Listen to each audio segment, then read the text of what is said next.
A man convicted of sexually assaulting 3 foster children in his care was sentenced to 318 years behind prison. Georgia Peck was at the courthouse today to hear the closing arguments and speak with the supporters of some of the victims. After the judge listed off each sentence for Michael Hadden, supporters of the victims released a sigh of relief, hugging each other and crying. Oh, I just jumped up, we all did, and said, oh my God, and everybody's giving thumbs up, and it couldn't have happened to anybody worse, because he is bad. Agnes Smith was elated to hear the sentencing today. She says Michael Hadden would lock the fridge and cabinets, preventing the foster children in his care from getting food, and would make them drink alcohol so they would not know what he was doing to them. And if he spends the rest of his life, I don't care. I don't feel sorry for him.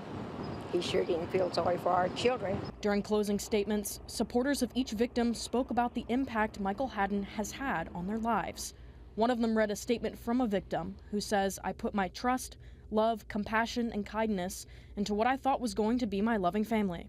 He took advantage of that. These were kids that were put in this care that had special needs, and they took advantage of them. After victim statements, the attorney representing Hadden gave Judge Louise Hines a stack of certificates Hadden had gotten during his time in prison, saying he had participated in many religious studies programs. Hadden then spoke, saying he had never been a threatening or violent person ever, and that he had sincerely cared for the victims and was praying for them. He sat there, like Friday before last, I think it was, sat there and cried. Well, who in the heck cares how he feels?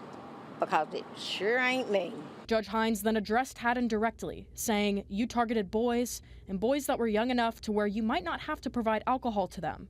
And that's just pure evil." She then gave the sentence, 318 years to be served consecutively without the possibility of parole. Everybody that hears and listens and sees the evidence is absolutely sick to hear what happened.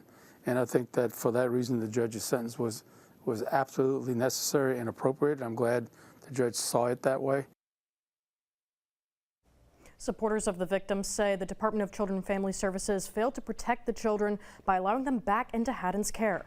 But Hiller Moore says DCFS department worker testimony was a critical part of getting Hadden convicted, and he hopes that those issues have been resolved. Guys. All right, Georgia, very tough one there. Thank you.